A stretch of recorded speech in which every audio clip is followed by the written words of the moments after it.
Nessa parte de agora, a gente já fez nossos alinhamentos, salvou no formato FASTA, e agora a gente vai converter esses alinhamentos para a gente poder utilizar nos programas que fazem as análises filogenéticas, mais adiante, no caso dos programas que fazem estimativa de modelo de substituição, porque esses programas, eles não funcionam com o alinhamento no formato FASTA. Eles geralmente funcionam ou no formato Philip ou no formato Nexus, né? Alguns programas vocês vão ver que a gente precisa de pelo menos 2 formatos de arquivo. Quando chegar no respectivo programa ou ao longo dessa apresentação, vocês vão entender por que a gente precisa desses 2 formatos. Para fazer essa conversão e também para a gente gerar a nossa supermatriz, ou comumente conhecido como o alinhamento dos genes concatenados, a gente vai utilizar um programa mesmo, que ele é denominado de Sequence Matrix. Para que esse programa funcione, ele não é instalável, né? Mas vocês precisam ter o Java no computador, porque ele é um programa que ele roda em Java, então o que vocês precisam instalar é o Java. Aí, uma vez instalado, você só clica no ícone do programa e ele funciona. Quando vocês fazem o download, ele está disponível no Google, né? É só vocês colocarem especificamente essa versão que eu vou marcar aqui para vocês, que é o Sequence Matrix 1.8.1. Já tentei trabalhar com a versão de depois. Parece que dá alguma incompatibilidade com o Java. Não sei exatamente o que é, mas no meu computador e em alguns outros, a versão 1.9 ela não abre. Não abre o programa de jeito nenhum. Então a gente baixa essa versão, a 1.8.1, que é uma versão um pouco mais antiga e que funciona. Aí vocês vão descompactar essa pasta, utilizando o WinRAR, né? Eu acredito que é o programa que todo mundo tenha, e ele vai gerar essa pasta aqui. Essa pasta pode estar em qualquer lugar do computador de vocês, porém vocês não podem excluir nada que tem dentro dessa pasta. Da mesma forma como um outro programa que a gente vai utilizar para visualizar as árvores, que é o Figtree. Ele também roda em Java. Todos esses programas que rodam em Java, vocês não podem excluir a pasta, nem nenhum arquivo de dentro da pasta. Porém, o que a gente faz? Para não ficar como é um programa, por exemplo, Sequence Matrix, que eu uso com muita frequência, então eu deixo um atalho na minha área de trabalho. Então, ele fica aqui na minha pasta de downloads, eu nunca modifico. Então, eu vou na minha pasta, venho aqui na pasta Windows e gero um atalho desse executável, que vocês vão ver que você não precisa instalar ele. Tanto que já aparece aqui com o símbolozinho do Java. Então, eu crio um atalho aqui, vocês clicam com direito, enviar para a área de trabalho. Não vou clicar porque eu já tenho um atalho criado na minha área de trabalho, que ele vai aparecer assim, Sequence Matrix, atalho.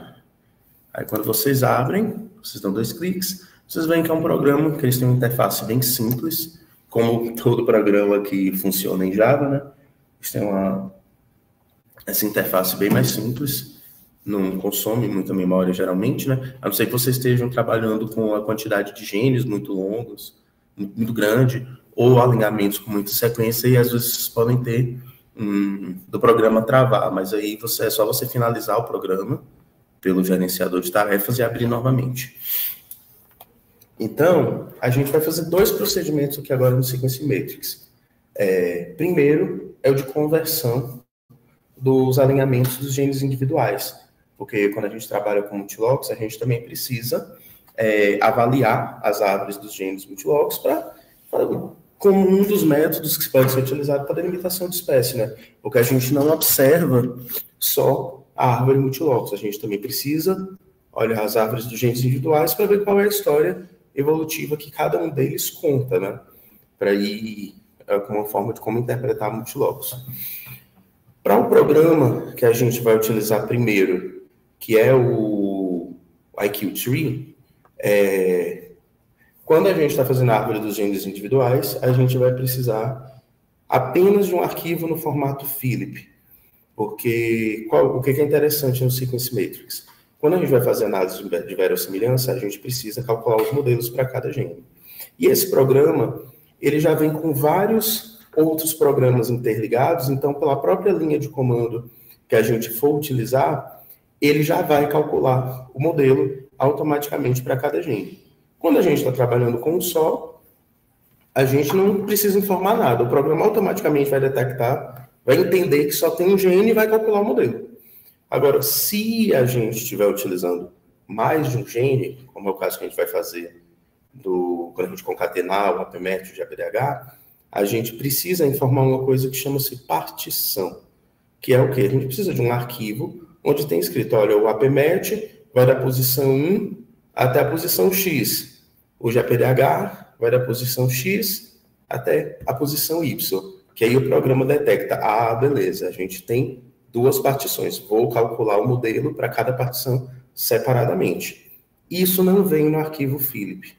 Porém, essa informação aparece em um dos formatos de nexus que o Sequence Matrix permite vocês salvar. Então, eu vou fazer o demonstrativo, que aí fica um pouco mais fácil de vocês entenderem. É um programa muito simples de usar. Então, se a gente for aqui na pasta onde a gente salvou aqueles alinhamentos editados no Mega em Fasta. Como eu falei, a gente precisa converter esses arquivos, porque nenhum programa aceita o Fasta como arquivo de entrada.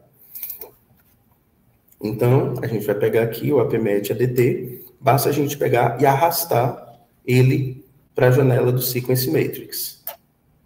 E vai aparecer essa outra janelinha aqui em cima.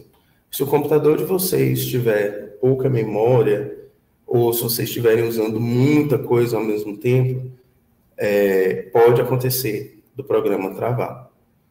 Então, quando vocês arrastarem, vai aparecer essa janelinha aqui, perguntando se a gente quer que nas extremidades, nos gaps que ficam nas extremidades, o programa coloque interrogação. Porque eu não sei se vocês lembram, quando a gente editou os alinhamentos, a gente tem sequências de diferentes tamanhos. Então, nessas sequências menores, ele preenche com gap para ficar do mesmo tamanho das sequências maiores. Como é um dado perdido, que foi assim, perdeu porque não conseguiu sequenciar, por exemplo, ou a extremidade estava ruim e teve que cortar. Aí, o que os programas fazem é o quê? Como é que você quer tratar os dados perdidos? Aí, geralmente, o que eles fazem? Eles colocam sinal de interrogação nessas bases, nessas posições perdidas, né? Então, a gente sempre diz que quer. E quando a gente marca yes to all, você vê que tem as duas opções, yes e yes to all. Se você marcar yes, vamos supor, a gente está trabalhando aqui com a APMET, e a gente quer trabalhar com o GPDH, a gente não precisa fechar o programa. Só que se você marcou yes, quando você colocar o GPDH, ele vai tornar a aparecer essa caixa para você, perguntando se você quer fazer essa substituição. Se eu marcar yes to all, eu posso trabalhar com 50 genes aqui depois, ele sempre vai botar a interrogação e não vai lhe perguntar mais. Então, a gente sempre marca essa primeira opção. E aqui vocês podem ver o que eu falei para vocês quando a gente estava vendo a parte de alinhamento. Quando a gente coloca aqui no Sequence Matrix, por mais que a gente tenha colocado aquela opção de deixar o que é parecido perto, ele vai pegar e vai colocar por ordem alfabética, sempre. Então, pronto, a gente quer fazer a árvore dos genes individuais, então eu tenho que ter o arquivo no formato de entrada para o gene individual. Como eu falei, para o Sequence Matrix, a gente só precisa de um arquivo no formato Philip. Onde que eu converto? A gente vem na opção exportar, e aí vocês têm aqui várias opções para você exportar. Essa opção aqui, exportar sequências para análise no RAX-ML, é justamente a conversão para o formato Philip, que é sempre o arquivo de entrada do Sequence Matrix, seja gene individual, seja multilocus. Então, quando ele vê um arquivo Philip, vai pensar, esse aqui é o alinhamento. Então, a gente seleciona essa opção e vai salvar esse arquivo. Lembrando que tem que colocar a extensão. Então, vocês vão botar APMET que é a extensão do arquivo Philip. Botou isso, Enter. Ele já converteu. Agora eu quero fazer a minha conversão da PMET, do GPDH. Preciso fechar o programa e abrir de novo? Não preciso. Aí, você está conseguindo fechar? Quando você clica no X?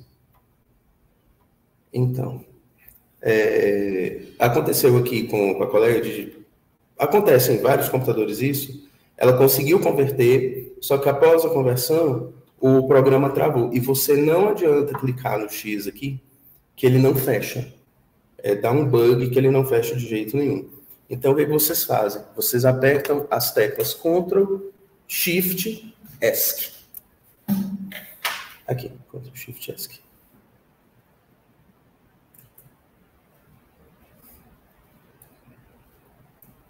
Vai abrir o gerenciador de tarefas. Aí vocês vão clicar no arquivo do Java, aqui que vai aparecer. Vai passar. Clica na opção menos detalhes. É mais fácil. Pronto. Aí vocês vão clicar no arquivo do Java e finalizar a tarefa. É o único jeito de fechar o Sequence Matrix. Nem adianta tentar fechar pelo X, que não funciona. Então, aí, caso daí isso, você vai fechar, é só pegar e abrir de novo. Dá 2 cliques aqui no Sequence Matrix, você vai abrir normal. Certo? E caso não tenha dado esse problema, como é que eu faço para botar o meu próximo alinhamento? Você vem aqui em File, limpar todas as sequências. Aí o que ele vai fazer? Vai voltar ao seu programa do jeito que você abriu. Com a diferença de que, como a gente marcou yes to all quando a gente carregou o primeiro alinhamento, ele não vai perguntar aqui de novo se eu quero substituir os gaps externos por interrogação. Ele automaticamente já vai substituir. Então, eu volto lá na pasta, pego o meu GPDH editado e solto no programa. Tá vendo? Ele já detectou os nomes, já pôs por ordem alfabética, ele não me perguntou sobre os gaps externos, porque eu já falei que eu sempre vou querer que troque por interrogação. Aí, uma vez que eu coloquei, é só exportar também. A mesma opção, exportar para análise no RAXML, e vou salvar aqui como gapdh.phy. Oi? Vai em File. Já salvou isso, né? Limpar todas as sequências. Pronto, aí você arrasta o próximo.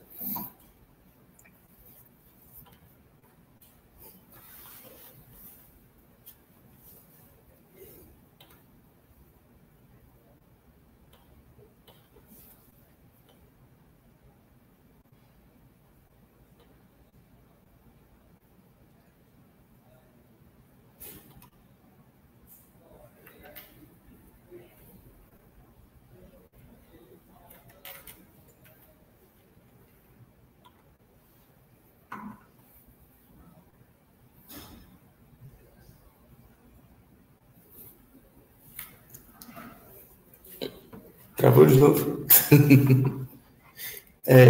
Tem uma coisa que muitos vocês podem checar, é o seguinte, abre o editor de texto, aí vocês vão lá na pasta onde vocês descompactaram o Sequence Matrix, e vai ter um arquivo lá, vou mostrar aqui, esse arquivo aqui, arquivo em lotes.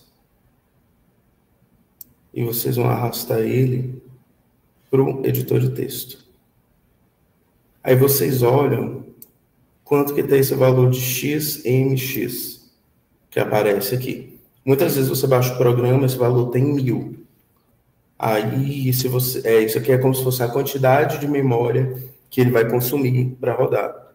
Então, por exemplo, se você botar 2000, quer dizer que o sistema vai ter que direcionar mais memória. Então, nesse caso, a chance de travar acaba sendo menor. Então, se já tiver 2000 e estiver travando, é o computador fazendo raiva em você mesmo. Então, não faz sentido botar mais do que isso. É só, geralmente, quando ele vem em 1000, a gente sugere subir para 2000 megas. Então, e como eu faço quando eu quero uma análise de genes concatenados? Então, a gente precisa arrastar para dentro do Sequence Matrix todos os genes que eu quero concatenar. Então, aqui, como eu já estou com o GPDH na minha janela, eu não preciso tirar o GPDH para botar ele de novo. Então, eu só preciso pegar e adicionar o APMET aqui. Se por acaso de vocês travaram, é só pegar e arrastar os dois arquivos. Pode arrastar separado, geralmente consome menos memória do que você arrastar todos os genes de uma vez. Então, lá o meu já está o GPDH, eu pegar e arrastar o APMET.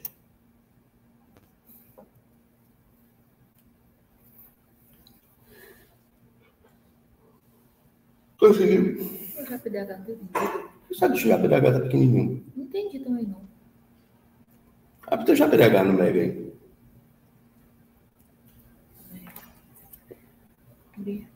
Eu acho que ele não salvou naquela hora que o computador desligou. Acho que ele não salvou o que tinha feito.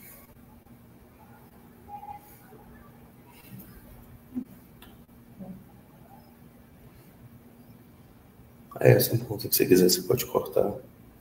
Chega mais para cá. Mais. Não, pro outro lado. Pode ir. Não, menos. Sobe mais. Então, sobe um pouquinho e acho que talvez na posição desse segundo A aí. Pra lá, pra lá, pra lá. Aí. Não. Lá. Sobe a página. Deixa marcada essa coluna. Não, em cima, em cima. Isso sempre, quando for marcar a coluna, você sempre... máximo, tá em cima. Pronto, desce então.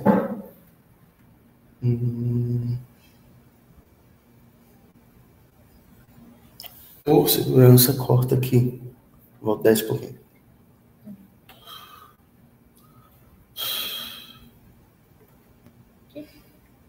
Vê se aí fica bom. Dá Ctrl Shift End. Ctrl Shift End. Bom, deleta. Vê se ficou melhor essa extremidade. Não, vê primeiro antes de salvar. Isso não tem umas bases estranhas perdidas lá.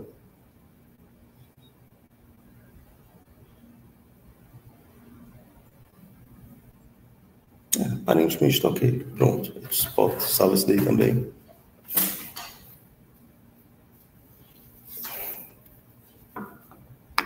Eu vou só seguir aí, ele explica aí, beleza? Só para não ficar parado aqui. Então, quando a gente está fazendo a árvore concatenada, a gente precisa, nesse caso, de dois arquivos. Um é o Philip, que a gente vai precisar de qualquer jeito.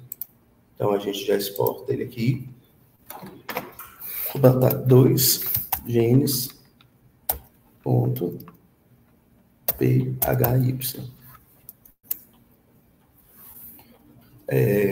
Então, está salvo aqui o meu arquivo, que vai ser o arquivo de entrada. Porém, como a gente está trabalhando com mais de um gene, a gente precisa criar partição para que o programa que tem dentro da IQ-Tree detecte os meus 2 genes e calcule modelos separados para cada um. Porque a gente não pode pegar e calcular um modelo para esse mega alinhamento. Não, porque a gente sabe que como tem genes diferentes, então cada fragmento do meu alinhamento vai ter um modelo de substituição diferente. Então é por isso que eu preciso de um arquivo que me diga, olha, o primeiro gene vai do 1 até X e o segundo vai do X até Y. Onde que eu consigo essa informação? Criando um arquivo Nexus específico que tem aqui no Sequence Matrix. Se vocês observarem, eles têm 3 opções. Uma opção Nexus intervalado, que seria o quê? A cada 1000 bases, se eu não me engano, são a cada 200 bases, ele faz uma quebra de linha no arquivo. E tem a impressão, a opção não intervalada, que seria o quê? A sequência toda vai ser uma única linha. Isso não vai interferir em nada para a gente, pois esses 2 formatos não servem para análise, porque eles vêm com um monte de caractere especial no meio do alinhamento, que não é, como é que fala assim? não é muito humanamente possível a gente remover tudo. Até porque a gente tem uma opção de salvar que vem sem esses caracteres. Porém, que seria esse naked, né? Que seria o que a gente chama o Nexus limpo. Ele não tem nenhum caractere especial, ele sai do jeito de você rodar uma análise. Porém, ele não tem a partição. Ele não tem essa informação onde começa e termina cada gene. Em compensação, esses outros dois formatos não servem para análise, mas tem a partição no final. Então, a gente salva um desses dois nexos. Eu prefiro salvar o não intervalado porque ele fica um arquivo menor. Eu vou e clico no outro. Vem aqui o nexus não intervalado. Aí vocês colocam, por exemplo, 2 gene P para vocês saberem que é a partição ponto next. E vocês já podem adiantar a vida de vocês, caso queiram, se vocês precisem rodar uma Bayesiana depois para a sua multilocus, vocês já deixam um naked puro salvo também, né? Que é essa opção aqui, Nexus Naked. Ou seja, ele não tem caracteres especiais, eles não tem nada e nem tem partição. Então, você já pode salvar, porque provavelmente vocês vão ter que fazer uma análise Bayesiana depois. Então, você já deixa esse arquivo salvo nesse formato. Aí você coloca gene.next. E pronto, o que a gente tinha de fazer aqui de salvar e de conversão está pronto. Então, aqui só para vocês verem. O Philip, se vocês observarem, o formato dele é um pouquinho diferente do FASTA. Ele não tem maior que. Ele faz o quê? Logo aqui no início, ele já lhe diz quantas sequências tem no seu alinhamento, que são 61, mais a quantidade de posições que tem no seu alinhamento, quantas colunas de base a gente tem. No nosso caso, a gente tem 885 na PMET. E pronto, essa é a única informação que tem no Philip. Só isso. Isso aqui é o que a gente vai utilizar como alinhamento de entrada para fazer as nossas árvores no IQTree, que é o programa que a gente vai utilizar para fazer análise de verossimilhança. Agora, se eu abrir os outros dois arquivos Philip, então, por exemplo, aqui o 2gene e o GNP. Está aqui o Philip, onde tem quantidade de sequências, quantidade de posições. E o 2GNP, que está vendo que eles têm um monte de aspa aqui no início, isso não é permitido para um arquivo Nexus. Só que aqui embaixo, se vocês olharem, ele tem a partição. Ele está dizendo, ó, character set, meu APMET vai do 1 ao 185. E o segundo, que é o caractere 2, seria o GPDH, ele vai do 886 até o 1060. Quando eu jogar esse arquivo aqui no programa, quando eu for fazer a concatenada, ele detecta essas duas linhas aqui no final e já separa meu alinhamento em partições. E para ter um 2gene nexo, que é esse daqui. Que aí já é o nexus final. Você está vendo que não tem aquelas várias aspas aqui no início, você não tem acento, você não tem ponto, você não tem hífen. Os nomes, você vê que eles ficam bem limpos, porque o nexus não permite. Por que ele não permite, por exemplo, que eu tenho aqui, coletótipo, mangífero, índice. No nome original existe um hífen entre essas duas partículas. Por que ele substitui o hífen por underline? Porque aqui no meu bloco de comando, eu digo que hífen é um gap. Se eu botar um hífen do nome do isolado, quando o programa estiver lendo, ele vê um gap, no caso, um hífen que representa um gap, ele, opa, aqui começa a sequência. Só que ainda tem várias outras letras do nome do isolado. Aí ele vai colocar essas letras como sendo, por exemplo, bases degeneradas. Então, por isso que você não pode, eles têm que seguir todas essas informações aqui, ó. Se você tem início, é interrogação, se você tem gap, é item, então tem os caracteres que são válidos. Então, então, por isso que a gente não pode ter nenhum tipo de caractere especial no Nexus. Tudo que você tiver, por exemplo, se você botou um acento, se você botou um hífen, se você botou uma barra, quando você jogar no Sequence Matrix e pedir para converter para Nexus, ele vai trocar tudo isso por underline, porque o underline pode. Tanto que vocês veem, não podem nem espaço. Tanto que todos os espaços nos nomes, eles trocam pelo underline. Porque aqui está o underline do ponto e está o underline do espaço. Por isso fica esse underline grandão. Aí eu vou só trocar o nome desse arquivo. Isso aqui, deixa eu...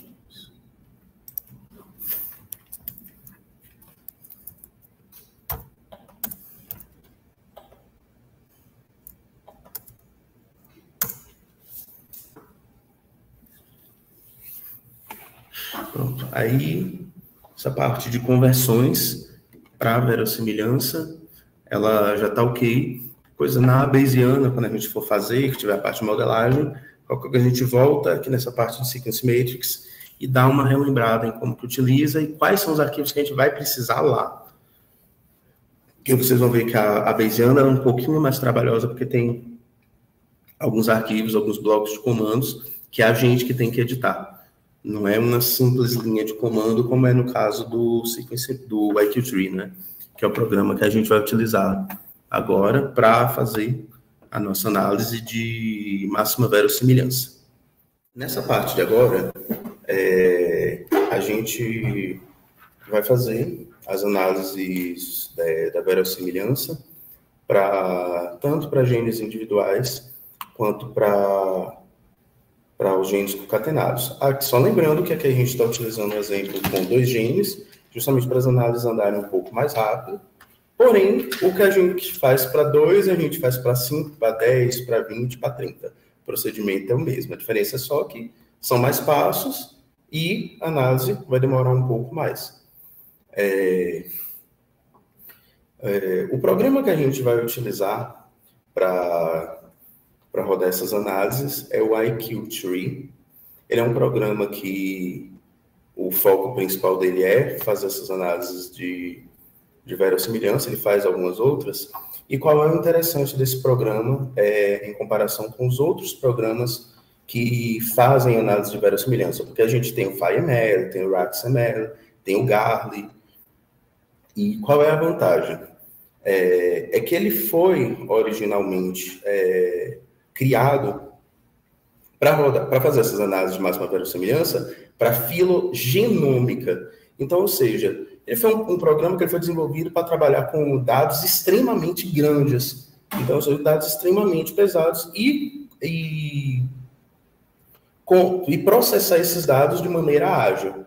Aí, o que acontece? Se ele já é ágil para fazer uma análise de filogenômica, para a de filogenia ele é mais rápido ainda. Então, ele é um programa bastante rápido, a gente consegue, ele dá uma análise muito robusta, muito boa, com uma confiabilidade muito boa e que você consegue rodar no seu computador sem consumir muito tempo e memória. O tempo é muito também proporcional ao processador que você tem e quanto de memória que você tem no computador. Quanto mais você tiver, melhor o seu processador, mais rápida é a sua análise. E outra vantagem, tirando o Garly, que é um programa em que você também consegue fazer a modelagem certinho para todos os genes que estiver na concatenada, o IQ-Tree, ele faz isso também, ele faz até de forma automatizada. Quando a gente coloca o arquivo com a partição, ele detecta a partição, já calcula o modelo, já joga o modelo de análise, você não precisa fazer nenhuma análise separada. No Garly, não, o Garly é muito bom, só que você precisa calcular esse modelo depois, tem que colocar o modelo na análise, e o Garly tem um custo computacional absurdamente alto. Ele dá uma análise muito boa também, só que a análise dele é extremamente lenta. Então, para quem não tem um supercomputador, que não tem um servidor, então ele acaba sendo um problema para utilizar.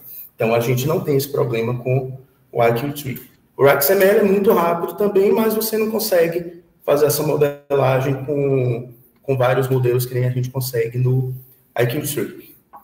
O único problema, o IQ-Tree ele tem um servidor também, só que tem algumas opções que eu preciso alterar na minha análise que o servidor não permite.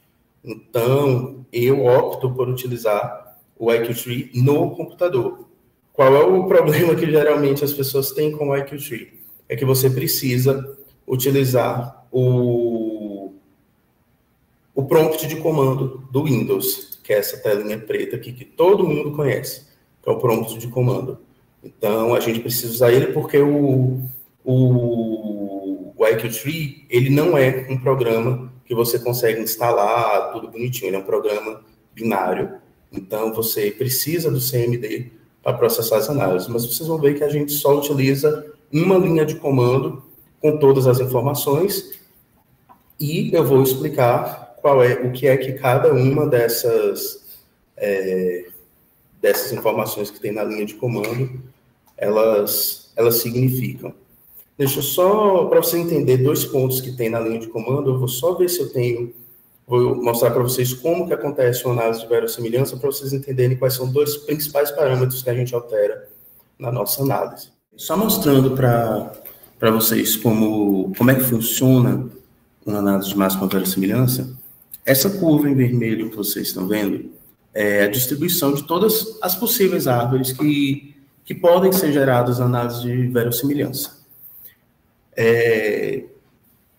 A melhor árvore vai ser aquela que tiver o maior valor de log de verossimilhança, ou seja, quanto mais perto aqui do topo, a gente costuma dizer que a nossa árvore é mais verossímil, ou seja, ela é o mais próximo da realidade. E só que essa busca, ela começa de forma muito aleatória. Então, o que o algoritmo faz é ir refinando essa busca, de forma que, à medida que vão buscando as árvores, essa busca sempre tenda a acontecer aqui no topo desse pico. Mas como que ela faz isso? Ela vai encontrar a primeira árvore, em qualquer canto aqui, e vai calcular o valor de verossimilhança, e vai salvar esse valor. Aí ele vai procurar uma segunda. E essa segunda, ela também tem um valor de verossimilhança. Se o valor de verossimilhança dela for mais alto, essa árvore passa a ser a minha árvore mais verossímil. Então, essa passa a ser o que a gente chama de nossa melhor árvore, ou best tree, que é o nome que aparece nos programas. E isso vai se repetindo por milhares de vezes, até que essa busca chegue aqui no ponto. Por que ela vai chegar aqui na parte de cima? Porque o programa nunca vai aceitar uma árvore que tenha a verossimilhança mais baixa. Se ele encontrar uma que tem mais baixa, ele não salva. Então, a análise sempre vai empurrar a minha busca aqui para o topo da minha distribuição. Então, ele prossegue fazendo isso e chega num ponto que todas as árvores elas vão estar aqui no ápice dessa distribuição, e a diferença da verossimilhança entre elas vai ser muito pequena. A gente pode dizer assim, que a diferença não vai ser significativa.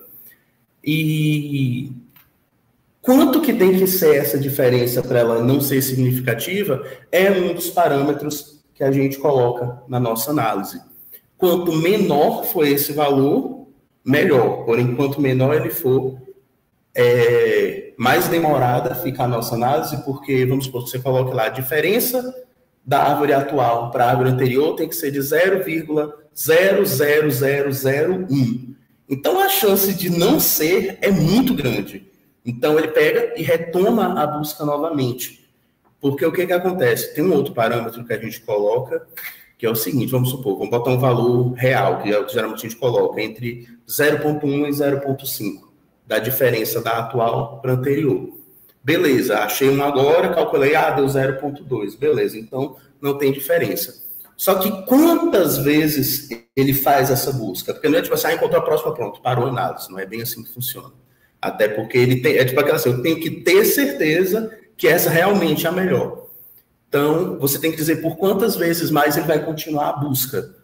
Esse valor, para o programa que a gente utiliza, está entre 500 e 1000. Da mesma forma, quando você baixa o valor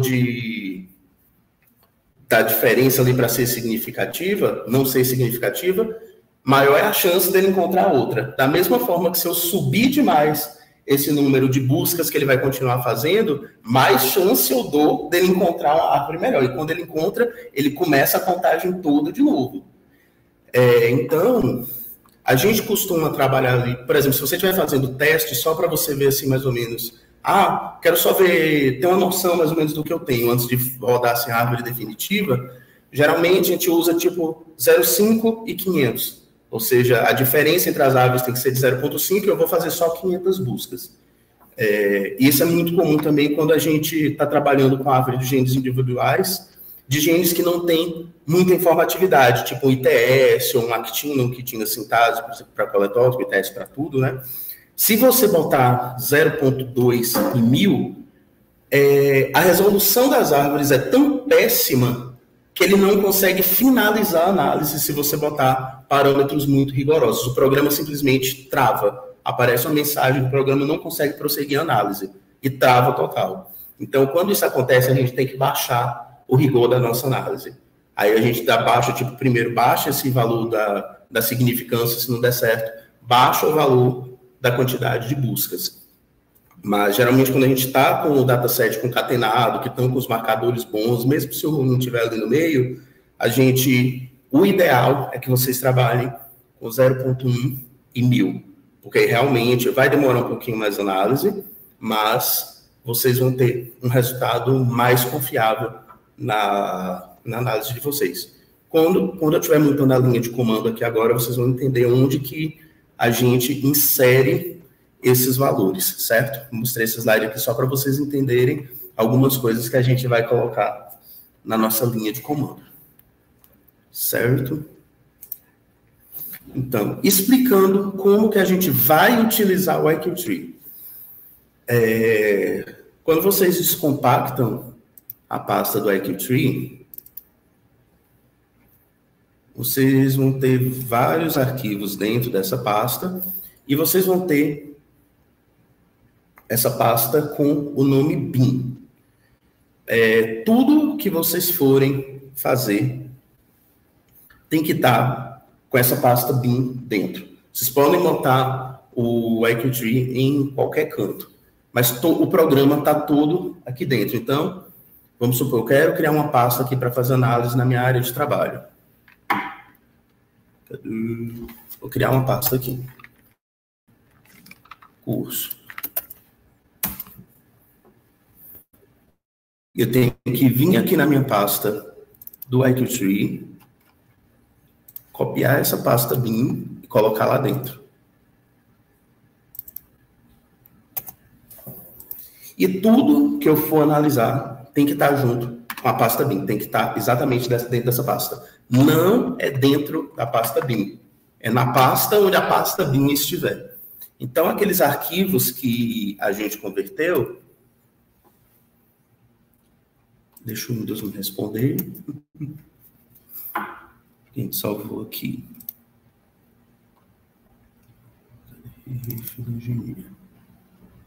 Por exemplo, aqui dos genes individuais, eu tenho o APMET, o GPDH, o Philip dos 2 genes e o Nexus particionado. Então, vou copiar esses arquivos e vou colar eles todos aqui dentro. Isso funciona para qualquer programa que você vá rodar utilizando o CMD. Geralmente, tudo tem que estar dentro dessa mesma pasta onde está o programa. Como eu falei, o programa está aqui dentro dessa pasta bin. Então, qual é a primeira coisa que eu tenho que informar aqui nesse meu prompt de comando? Eu preciso ir para a pasta onde está o bin. É a primeira coisa. Eu tenho que chegar nessa pasta aqui. Então, o que eu faço? A gente vai utilizar um comando que chama cd, que em inglês quer dizer o quê? Change Directory. Ou seja, eu quero mudar o meu diretório de trabalho. Então, eu coloco cd, espaço. Onde é que está a minha pasta bin? Ela está dentro da pasta curso, né? Então, está aqui dentro, essa pasta curso. Eu vou pegar essa pasta e vou arrastar para dentro do CMD. Quando eu soltar, isso, ele parabéns, fecha o programa. Coloca cd, você vai pegar a pasta curso e arrastar para cá. Aí ele coloca o caminho da pasta quando você arrasta. Então, você está dizendo que você quer mudar para dentro dessa pasta curso.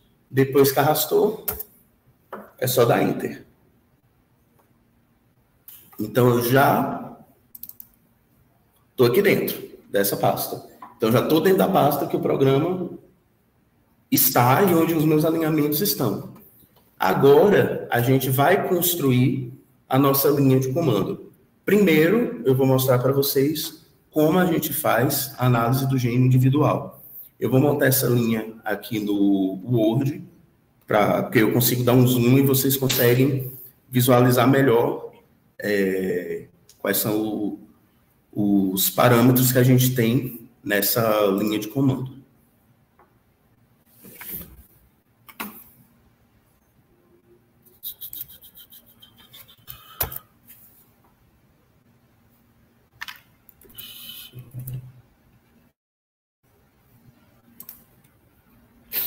Pronto. Só mudar isso aqui para paisagem, do tamanho da fórmula.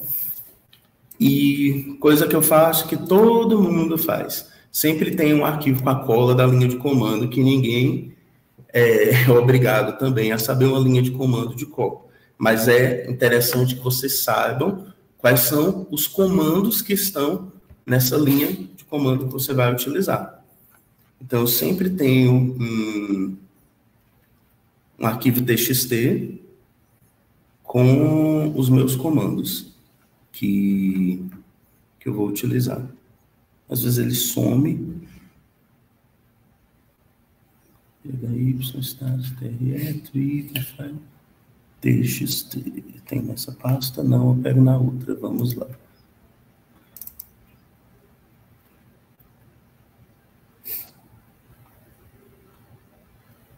Só encontrar aqui onde foi que eu salvei.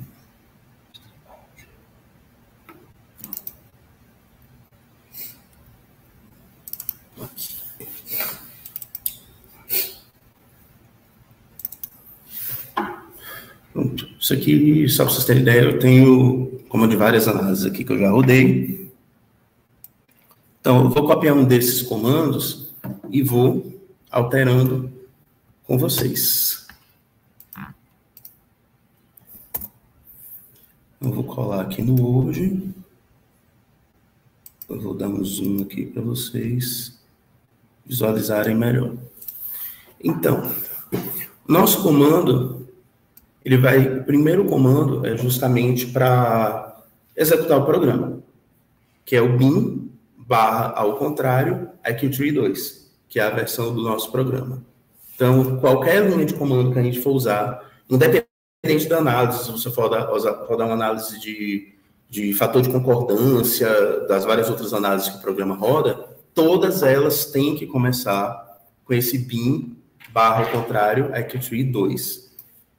Então, é o primeiro comando que vai ter na nossa linha. Então, sempre depois de cada comando, um espaço. Então, o primeiro comando que a gente dá é o -s. O que o -s significa? Qual é o alinhamento que eu vou analisar? Nesse caso, a gente vai fazer uma análise de gene individual. Então, vocês vão ver que eu vou tirar algumas coisas dessa linha de comando. Então, a primeira coisa, qual é o alinhamento que eu vou analisar? É sempre o meu alinhamento que tem a extensão .phy. Então, eu quero fazer primeiro a análise do meu APMET. Então, é o APMET.phy, aquele arquivo que a gente converteu. Então, é só a gente pegar e alterar essa linha de comando aqui. Então, quem é meu arquivo de entrada, o arquivo .s, meu alinhamento Philip, é o APMET.phy. Esse comando P, a gente não vai usar ele agora, porque esse comando P é justamente para indicar a partição. Então, como eu estou trabalhando com o gene só, ele é a própria partição. Ele começa na primeira base e termina na última. Então, não preciso informar a partição. Deixa eu só copiar ele aqui e colar aqui embaixo, porque depois a gente vai precisar. Então, eu não preciso do comando P quando eu estiver fazendo análise do gene individual. Então, eu retiro esse comando P da minha análise. e eu preciso que ele calcule o modelo de substituição para esse gene, para ele fazer a estimativa de forma correta. Então, o if-m é para dizer qual o programa que eu vou utilizar para fazer essa modelagem. E o que a gente utiliza é o MFP, que ele é o programa que ele dá um resultado mais parecido com o JModel Test, que é o programa, assim, acho que mais conhecido para modelagem que tem. Ele é o que dá um resultado mais parecido. Ele tem uma quantidade absurda, assim, de modelos que ele utiliza durante o cálculo, né? Então, ele acaba tendo mais modelos que o próprio JModel Test. Então, if-m, o programa que a gente vai usar é o Mr. Model Finder. Model Finder, se eu não me engano, é o nome desse programa. Então, a gente já tem aqui quem é o alinhamento e quem é o programa que eu vou utilizar para fazer a modelagem. A gente tem um outro comando, que é esse keep ident, que foi um problema que eu tive quando eu comecei a utilizar o IQ-Tree, e eu demorei um pouquinho quebrando a cabeça até encontrar esse parâmetro para resolver um problema que estava acontecendo na minha análise. Que quando eu comecei, eu tentei utilizar o IQ-Tree, ou utilizando o Cypress, que é um dos servidores, onde tem o IQ-Tree hospedado, ou no próprio servidor do IQ-Tree mesmo, eles têm um servidor próprio. Só que o que acontecia? Eu colocava a minha análise para rodar, e eu tinha alguns isolados que eram clones, ou seja, eram do mesmo apóstolo, mas eles tinham a mesma sequência, mesmo na Multilocus. Aí o que o programa fazia? Eu, por exemplo, rodava, meu alinhamento ele tinha 100 sequências, e quando saía minha árvore estava tipo com 60 isolados só. O que o programa faz como padrão? As sequências que são cópia, ele deleta praticamente todas e deixa somente um representante. E para o que a gente faz não é interessante utilizar isso. Então eu tive que buscar no manual do programa e no suporte online do programa como que eu fazia para manter todos os meus isolados na minha árvore final. Então, é necessário que a gente coloque esse parâmetro keep ident para ele manter todos os meus isolados na análise final. Senão, ele vai tirar e vai colocar só um representante de cada apóstolo. Então, nossa árvore vai ser menor do que o nosso alinhamento. Então, não é interessante. Tem alguns programas que precisam de uma árvore assim, para processar, mas não é o nosso caso. Então, sempre utilizem esse comando para vocês não terem essa diferença entre árvore e alinhamento.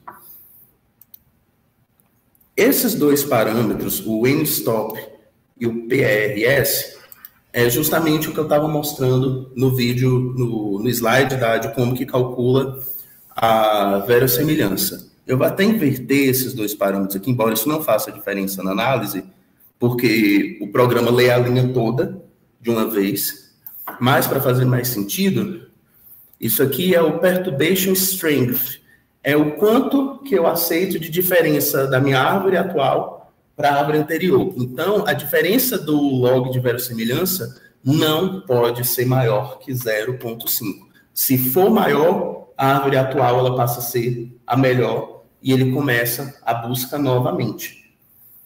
Então, 0,5 é um valor, eu considero assim, como o mais alto que a gente possa colocar, vai até 0,9 ou até 1. Eu não aconselho usar mais de 0,5. Eu acho que é flexibilizar demais a análise, usar mais do que 0,5.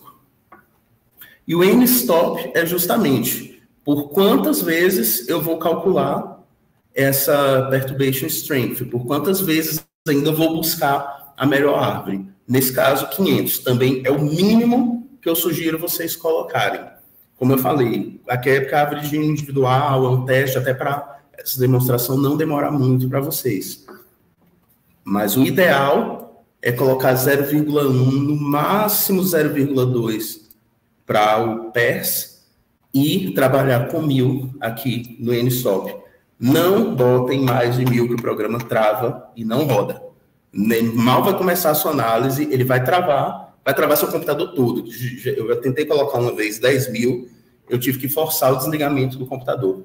Mesmo com o processador ok, tinha botado SSD no computador, troquei memória, não vai. Não coloquem mais de 1000 no NSTOP, que dá BO durante a análise. E, por último, é como que eu vou calcular a confiabilidade dos ramos. Isso é feito através de Bootstrap, vocês já devem ter visto. Quem mexe com filogenia já viu essa expressão. É um valor que é apresentado na forma de porcentagem. É um método de amostragem e reamostragem do seu alinhamento, que ele utiliza para calcular a confiabilidade de cada um dos nós na minha árvore. Antigamente se utilizava o que a gente chama de bootstrap não paramétrico, que eram aqueles bootstraps que vocês colocavam para fazer análise. A análise da busca da árvore era rápido, para a maioria dos programas. O que demorava era a análise de bootstrap, por causa da amostragem e reamostragem por sinal paramétrico. Você não tinha nenhuma informação dos seus dados para fazer esse bootstrap. Ele é feito totalmente de forma aleatória e passavam-se dias fazendo essa análise de bootstrap, a depender do tamanho dos dados. Hoje, além do bootstrap não paramétrico, o IQ3 lhe dá outras duas possibilidades de cálculo de suporte dos ramos. A gente tem o Ultra Fast Bootstrap, que eu já cheguei a utilizar, mas eu particularmente acho que ele superestime demais o suporte dos ramos, e dependendo do que você for utilizar como ponto de corte, assim, eu achei que fica um pouco meio confusa a interpretação. Já vi que muita gente também não tem utilizado o Ultra Fast. O que eu tenho utilizado? O método SHALRT,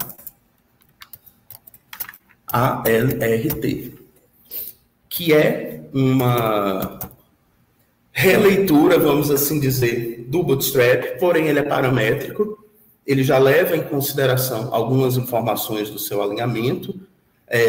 Isso é muita matemática, é muita engenharia computacional, que eu não tenho competência para falar da matemática que tem por trás desse método. Porém, esse SH são justamente os dois autores que desenvolveram essa nova interpretação, em que o Bootstrap ele é do tipo paramétrico e ele ficou muito mais rápido, tipo assim, muito rápido mesmo, a mesma velocidade do Ultrafast, que o programa também tem, e que ele dá praticamente os mesmos, dá um pouco de diferença, obviamente, né, mas bem próximo ali dos valores que o Bootstrap paramétrico ele dá. Então, ele não vai pegar e jogar seu suporte lá para quase junto de 100, que nem o Ultrafast faz. Então, assim, para mim, tem sido o que eu estou utilizando nas minhas análises atualmente. Não tenho tido problema para publicar utilizando esse método de confiabilidade. E aqui é a quantidade de pseudo-replicatas que vai ter durante esse Bootstrap. Quantas reamostragens no meu alinhamento eu vou fazer para calcular esse valor de Bootstrap no final. E sempre trabalho comigo, independente se o dado é simples ou se é complexo. Como é uma análise rápida, então pode deixar em 1000, não tem problema nenhum. Isso aqui é a parte mais rápida da análise. A parte demorada é isso aqui. Esse PRS ou NSTOP. A demora da nossa análise é isso aqui. Isso aqui ele só calcula no final e é muito rápido. Então, a nossa linha de comando para um único gene, ela está pronta. Então, é só você copiar essa linha de comando toda. Você pode copiar num arquivo tipo no editor de texto, salvar isso e só ir modificando para suas próximas análises que você for fazendo. Literalmente é guardar uma cola. Aí você bota, tipo assim, para gene individual, essa linha. Para gene concatenado, para genes concatenados, essa linha de comando. Então, a gente copia essa linha de comando, vai colar aqui no CMD e vai dar Enter. Aí, isso aqui que vocês estão vendo é justamente ele calculando o modelo para esse gene. Vocês veem que é um programa relativamente rápido, vocês vão ver na hora da busca. Todas essas informações aqui de qual é o melhor modelo e tudo, sai no arquivo aqui dentro da pasta, onde a gente está rodando a nossa análise. Você tem aqui esse arquivo de modos, vamos ver que no final fica mais fácil da gente visualizar, mas sai um arquivo onde tem o nome do qual foi o modelo que foi utilizado, tudo certinho. E aqui ele está fazendo a busca. Se vocês observarem, volta e meia aparece aqui, ó.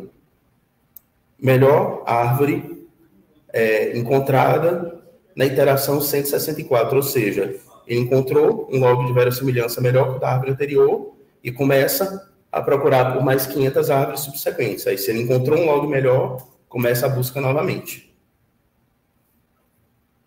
Aí, quando ele encontrar por 500 vezes consecutivas, a análise termina e ele começa a calcular os valores de bootstrap. Aí, aqui você tem uma estimativa de tempo, de mais ou menos em quanto tempo ele vai finalizar a análise. Não é muito preciso, mas não costuma ficar muito longe desse valor que ele coloca, não. Eu acho que eu queira ter uns 2 minutos ou 3 no máximo. Eu acredito que ele finalize essa análise. Pronto, a análise já terminou. Vocês viram que nem parou aqui para fazer o bootstrap de tão rápido que foi. E ele gera todos esses arquivos aqui no final. Então, antes de abrir a árvore, vou só mostrar aqui para vocês. Eles dão... Deixa eu só confirmar se é esse daqui. Não, esse daqui é o log.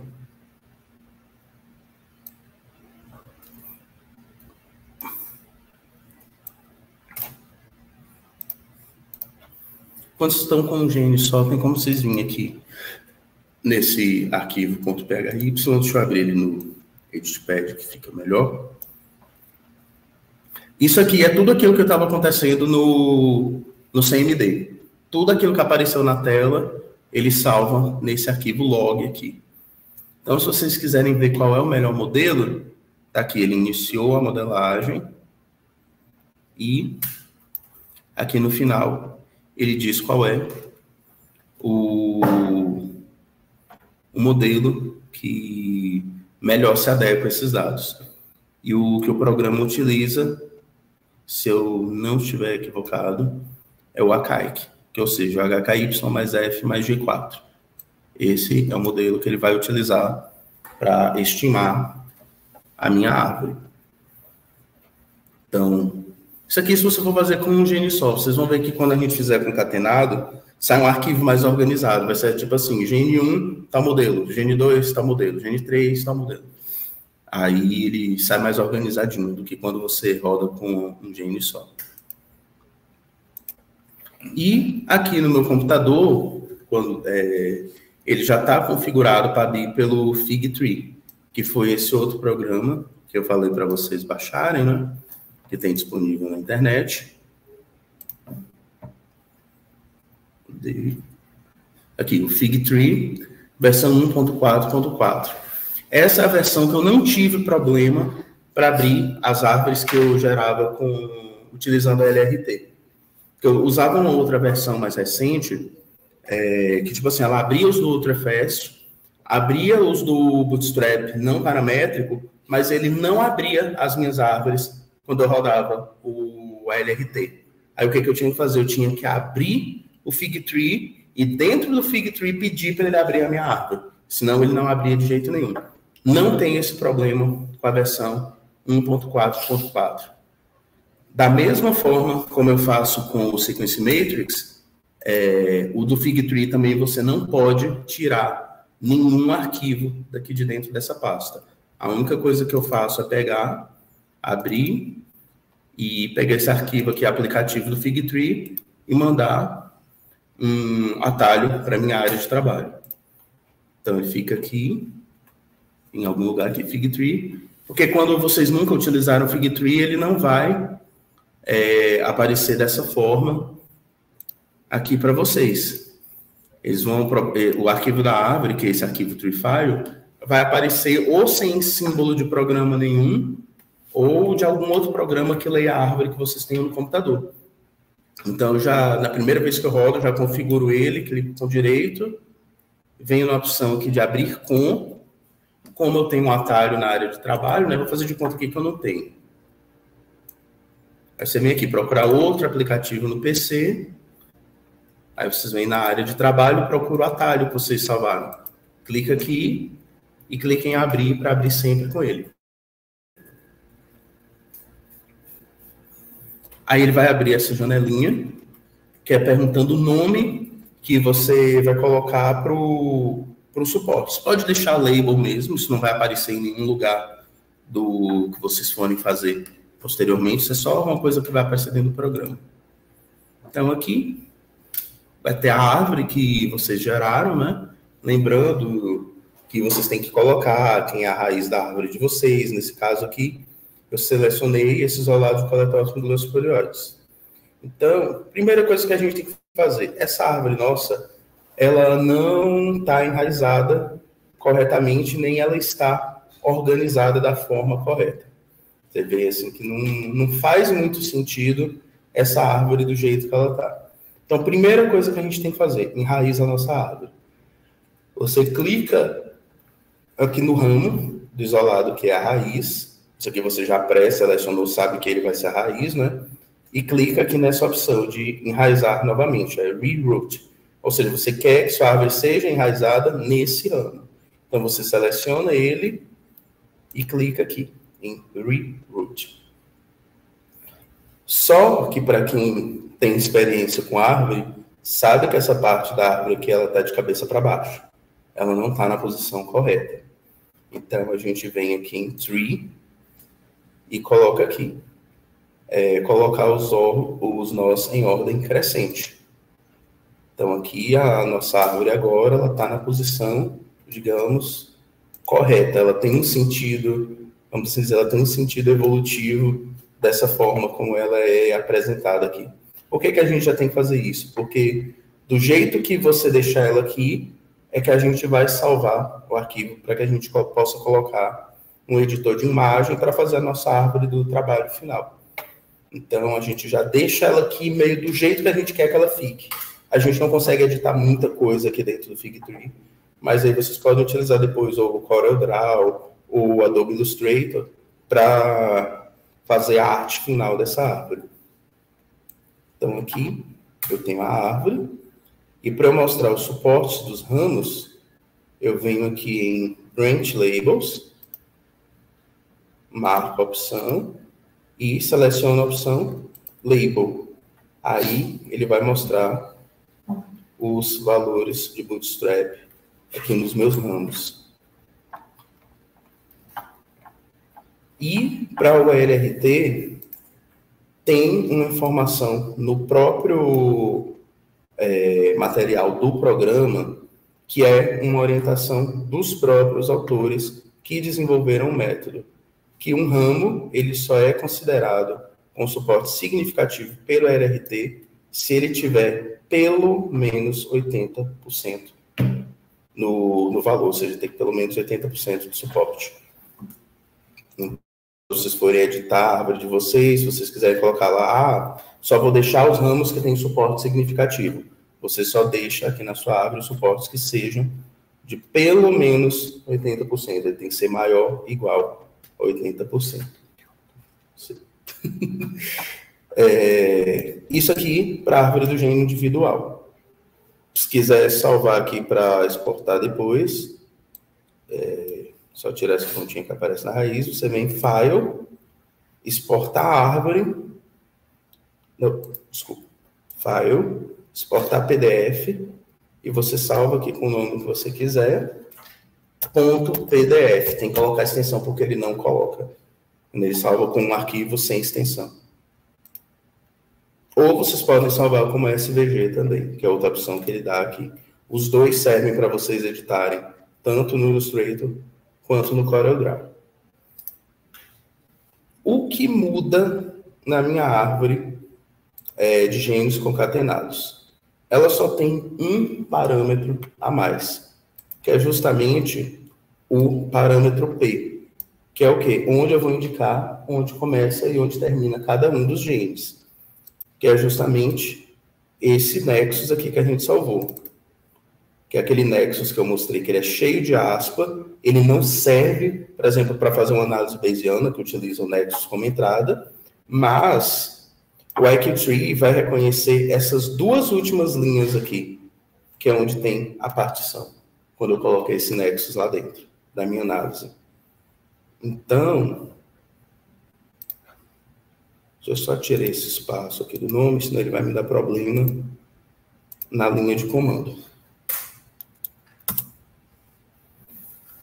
Então, quem é meu arquivo de entrada da Multilogs? Vai ser esse arquivo aqui, 2gn.phy, que é o arquivo Philip. Qual é meu arquivo de partição? É o 2gnp.nex. Então, são os dois nomes que eu vou ter que trocar na minha linha de comando. Então, o meu S aqui já não vai ser o apmet mais, né, porque eu já fiz análise. Então, eu troco aqui por 2gn. E a minha partição vai ser o 2gnp. Os outros parâmetros eu não altero, a não ser que seja análise final, eu troco aqui para 1000 e aqui para 01. Então, aqui já tem quem é meu alinhamento e quais são as partições do meu alinhamento. Aqui o programa vai saber que você tem mais de um gene na análise, só com esse comando. Ele já sabe, e quando o Model Finder for rodar, ele já vai calcular um modelo para o primeiro e um modelo para o segundo. Então, aqui é só copiar a linha de comando novamente. Como está na mesma pasta, eu não preciso fechar o CMD e abrir de novo. Ele já está rodando dentro da pasta. Senão é só fazer aquele procedimento de novo. CD, arrasta a pasta lá para dentro, dá Enter e depois coloca a linha de comando. Então aqui é só colocar a linha de comando nova e prosseguir com a análise. Aí aqui vocês vão ver que já vai aparecer o modelo para o primeiro gene e o modelo para o segundo. Isso aqui também demora um pouquinho mais que outra análise, porque está calculando para o primeiro. Aí a gente sai aqui, ó, para a PMET é o K2P mais G4. Então ele vai calcular agora do GPDH.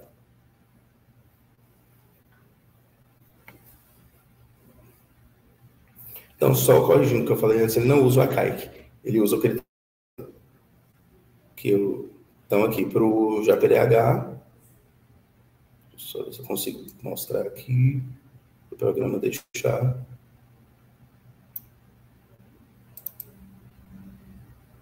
Então, é mais fácil mostrar no final, porque ele vai rodar a análise aqui, não vai deixar eu parar.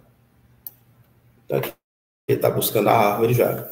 Aí vocês vão ver que essa análise é um pouco mais lenta. Por quê? Porque ele está analisando um dataset maior e você tem 2 genes no alinhamento. Então, você vê que de 1 minuto aqui subiu para mais ou menos 6 para ele finalizar a minha análise. Nenhum outro programa vai rodar uma análise com 2 genes em menos de 10 minutos. Então, ele processa dados de filogenética de forma muito rápida. Então, aqui só mostrando para vocês, aqui ele tem, quando você roda do gene concatenado, aparece esse arquivo aqui com o nome BestScan, que quando você abre, ele mostra aqui quais são os modelos de cada gene. Então, ele mostra para o PAPMET, foi o K2P mais G4, e para o GAPDH foi HKY mais F, mais I, mais I, mais R2. Então, é isso aqui que você pega e coloca no trabalho, caso você queira informar qual é o modelo. E a gente vai deixar aqui a análise rodando, e daqui a pouco a gente volta para mostrar o resultado. Pronto. Nossa análise finalizou. Você vê que nessa aparecem alguns arquivos a mais, né, justamente, porque tem esses 2 arquivos aqui, né, o BestScan e BestScan.nex, porque a gente tem mais de um gene na análise, ele gera esses 2 arquivos aqui, que eu mostrei para vocês enquanto a análise estava rodando, que é onde aparecem os modelos que foram utilizados para fazer a análise. E a nossa árvore está aqui. Quando a gente roda a análise com mais de um gene, a análise sempre sai com o nome do arquivo da partição. Ela não sai com o nome do arquivo Philip. É sempre com o do arquivo da partição. Então, aqui é a mesma coisa de quando a gente fez com o gene individual. A nossa árvore não abre enraizada. Então, tenho que selecionar aqui o glossoperiódios como sendo a raiz. Eu vou reenraizar e vou colocar meus nós em ordem crescente. Ou você clica aqui, ou como ele mesmo está dizendo, você dá um Ctrl U. Aí ele organiza a nossa árvore. Aqui tá tudo bonitinho, como é para ser. E pede para mostrar o suporte dos ramos. Certo? Aí aqui vocês alteram, deixam isso aqui mais ou menos do jeito como sua árvore vai ficar no final. Então, você pode afastar os tags um pouquinho, se você estiver achando que a sua árvore está muito largo, você pode pegar e alterar o tamanho da janela também. Deixar a sua árvore um pouquinho mais estreita, porque ele vai salvar o seu PDF exatamente do jeito que está aparecendo na tela para você. Uma coisa, por exemplo, que eu faço, eu acho essa barra muito grande aqui para o tamanho da minha árvore. Eu venho aqui em Scale Bar, desmarco e marco, ela vai dar uma diminuída, tá vendo? Ela reajusta o tamanho da árvore. Para mim já está suficiente, aqui como 0.009. Então, se precisasse diminuir mais, é só tirar do modo automático que você coloca o valor que vocês quiserem aqui no range, o tamanho da escala, né? Então, o automático aqui está suficiente. E a mesma coisa, deixei aqui do jeito que eu queria, que eu acho que vai ser o tamanho ideal para caber lá no meu formato de figura que eu vou mandar para a revista. Deixo aqui, venho File, exportar PDF. Eu deixo aqui com o nome de 2 gêmeos, ponto, PDF, e consigo editar essa árvore minha no editor de imagem que eu for utilizar, seja o Illustrator, ou seja o Photoshop, beleza? E depois a gente vai entrar na parte da análise bayesiana, que a gente vai se estender um pouquinho mais, onde a gente tem que ver a parte de modelagem, que é separada. Não é que nem no Arctic, que o próprio programa já calcula. Na Bayesiana, não. Você já tem que entrar com essas informações. E a gente vai utilizar alguns outros programas para fazer isso, para depois chegar na análise bayesiana propriamente dita, certo?